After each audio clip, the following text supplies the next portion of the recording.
মুখলধাৰ বৰষুণত পানীৰ কবলত টিংখাঙৰ বহু অঞ্চল ধাৰাসাৰ বৰষুণৰ ফলত টিংখাঙৰ বিভিন্ন অঞ্চল প্লাবিত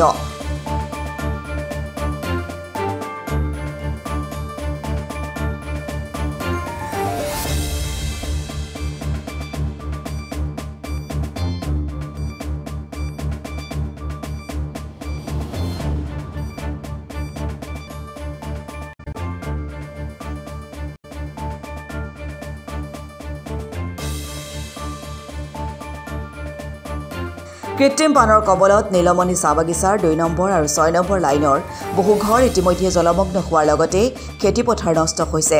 আনহাতে সমষ্টিটোৰ কৰঙনি চাহ বাগিচা, সৰুজনী চাহ বাগিচাৰ লগতে ৰাজগড় চাহ বাগিচাৰ 14 নম্বৰ লাইনত কৃত্ৰিম বানপানীয়ে জনসাধাৰণৰ বিস্তৰ ক্ষতি সাধন কৰিছে। ৰাজগড় 14 নম্বৰ লাইনৰ এককাল পৰ্যন্ত পানী হোৱাত লগতে ঘৰৰ ভিতৰত পানী সোমোৱাত আৱাসীসকলক ইতিমধ্যে সুৰক্ষিত স্থানত ৰখাৰ ব্যৱস্থা কৰা হৈছে।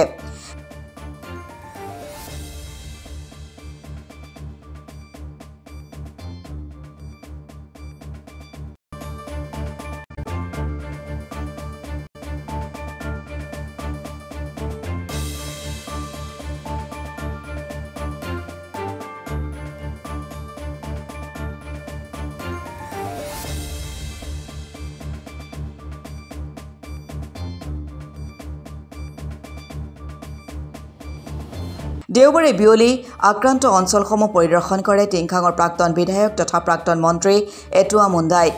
বানাক্ৰান্ত ৰাইজৰ সৈতে মত বিনিময় কৰি এটুৱা মুণ্ডাই টিংখাঙৰ বিভিন্ন স্থানত থকা নলা নৰ্দমা জান বিল আদি পৰিকল্পিতভাৱে পৰিষ্কাৰ নকৰাৰ ফলতে এজাক বৰষুণতে কৃত্ৰিম বানপানীৰ সৃষ্টি হৈছে বুলি উল্লেখ কৰে।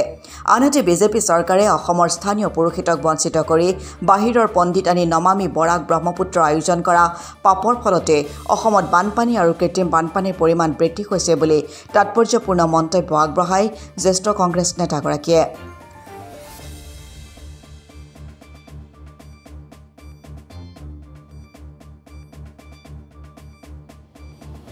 একচুয়ালি এইটো এক নিশাৰ কথা বুলি ক'লে অলপ ঠিক নহ'ব।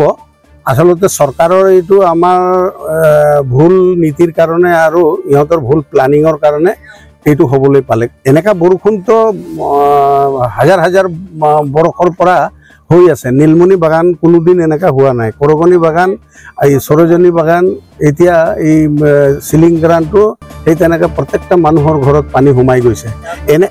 ৰাজগড়তো তেনেকুৱা ধৰণৰ পানী সোমাই গৈছে। আচলতে এইটো হওঁতে বৰষুণৰ পানীয়ে হয়, কিন্তু তেওঁলোকে এতিয়া NGNৰেগা নে কিবা আঁচনিত ইয়াত এটা ড্ৰেইন আছে, এটা জান আছে। এই বচাপথাৰ আমাৰ ডেলিভাৰী বচাপথাৰ জানটো এইটো দিচাঙৰ লগত কানেকশ্যন আছে। এই জানটোৰ এই ফালটো ওপৰ ফালে তেওঁলোকে খান্দিলে, তল ফালটো তেওঁলোকে বহল কৰা নাই, খানা নাই। এতিয়া এই পানী আহি এইফালে খুন্দা মাৰোঁতে গোটেইখিনি এতিয়া বেক কৰি এই পানীটো সোমাই গৈছে। এইটো তেওঁলোকৰ ভুল প্লানিঙৰ কাৰণে এনেকুৱা হৈছে। যদি সঠিকভাৱে তেওঁলোকে প্লানিং কৰা হ'লে আজি এনেকুৱা ধৰণৰ দুৰ্দশাটো নহয়। এইটো প্ৰাকৃতিক দুৰ্যোগ নহয়, এইটো আমি নিজে সৃষ্টি কৰি লোৱা এটা দুৰ্যোগ। এয়া কোনো ৰকমৰ নতুন কথা নহয়। বানপানী হয়, বানপানীটো তেওঁলোকে একো কৰিব নোৱাৰে। গুৱাহাটীৰ নিচিনা জেগাটো এইটো কৃত্ৰিম বানে গোটেই গুৱাহাটী বুৰাই পেলালে। কিন্তু আমি কেতিয়াবা কেতিয়াবা বৰ হতাশ হওঁ এই চৰকাৰৰ কথা বতৰাবিলাকৰ পৰা। সিদিনাখন মন্ত্ৰী এটাই কৈ দিলে যে আমাৰ গুৱাহাটীৰ পানীটো নীলা থাকে, এইটো পানী ৰঙা হয়, এইটো বালি কভাৰ হয়। এতিয়া আমি এনেকৈ ক'ম নেকি যে এইটো আমাৰ MLA মন্ত্ৰী বিমল বৰাৰ এইটোৰ ৰঙা পানী ইয়াত নামি আহিছে বুলি? একচুৱেলি এইটো টিংখঙৰ পানী নহয়, এইটো যেন নাগালেণ্ডৰ পানী হয়।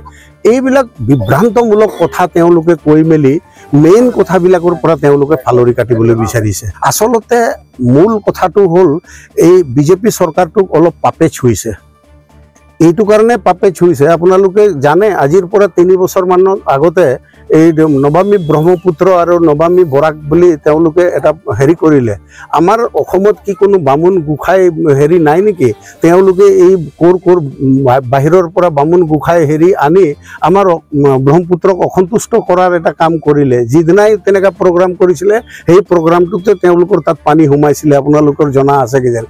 এই এনেকা কেৱল প্ৰাকৃতিকতে তেওঁলোকে অসন্তুষ্ট কৰা নাই, জনসাধাৰণকো তেওঁলোকে অসন্তুষ্ট কৰিছে। বিভিন্ন কথা বতৰা কামে কাজে এনেকুৱা ধৰণৰ পৰিৱেশ তেওঁলোকে বনাই পেলাইছে যে মানুহবিলাকক বাধ্য কৰাইহে আজি অসমত জীয়াই ৰাখিবলৈ চেষ্টা কৰিছে।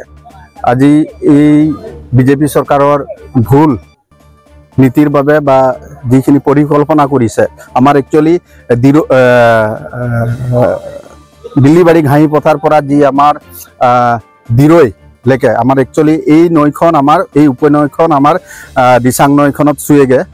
কিন্তু যি সময়ত আমাৰ এইখিনি নৈখন যেতিয়া JCB দি খান্দিলে, সেই সময়তে তেওঁলোকে যি ধৰণে কাম আছিলে, একচুৱেলি তেহঁতি এইখিনিতে আমাৰ এই নীলমণি 6 নম্বৰ লাইনৰ ওচৰতে যিটো আমাৰ নৈখন আছে, নৈৰ ওচৰতে জান হয়, এই জানটোৰ ওচৰতে তেওঁলোকে মাটি সোপা পেলাই ভৰাই থৈছে। সেইকাৰণে পানী যি ধৰণে প্ৰেছাৰ যাব লাগে সেই ধৰণে একচুৱেলি যাব নাই। সেইকাৰণে এতিয়া ওলোটাই আমাৰ যিখন এই জানখনৰ ওপৰেদি আমাৰ এই নীলমণি বাগানত 6 নম্বৰ লাইনত যথেষ্ট কৃত্ৰিম বান পীড়িত হৈ আছে।